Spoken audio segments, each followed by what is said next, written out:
Bonjour, je m'appelle Sabrina Falardeau, je suis orthophoniste à la Clinique Expression, puis aujourd'hui je vous fais une capsule pour vie de parent.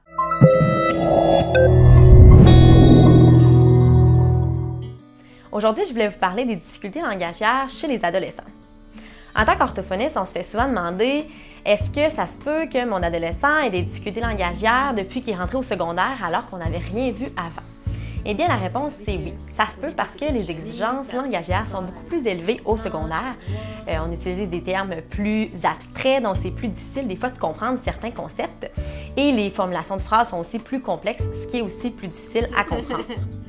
Ce qui est à surveiller pour savoir si votre adolescent pourrait avoir des difficultés langagières, c'est premièrement les résultats scolaires.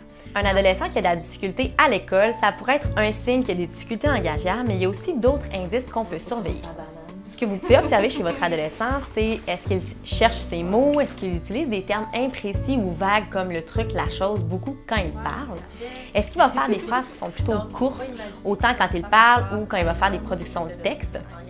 On peut regarder aussi si l'ado comprend des termes plus abstraits ou des formulations de phrases plus complexes pour voir s'il y a des difficultés langagières.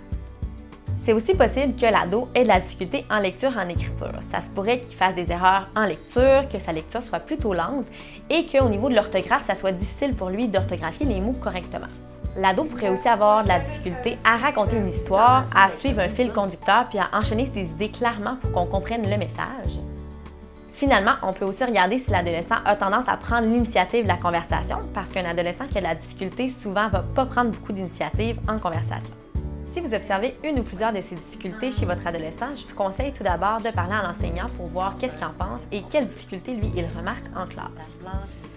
C'est aussi possible de parler avec un orthophoniste pour poser vos questions. Ça pourrait qu'elle vous propose de faire une évaluation pour aller identifier les forces et les faiblesses de votre adolescent, pour ensuite peut-être faire un plan de match pour aller l'aider au niveau de ses difficultés. Et là, on se fait souvent poser la question, est-ce que c'est possible d'aider un adolescent avec ses difficultés langagières? La réponse, c'est oui. Il peut progresser, puis on peut vraiment l'aider au niveau langagier, ce qui va faire un impact sur ses apprentissages aussi.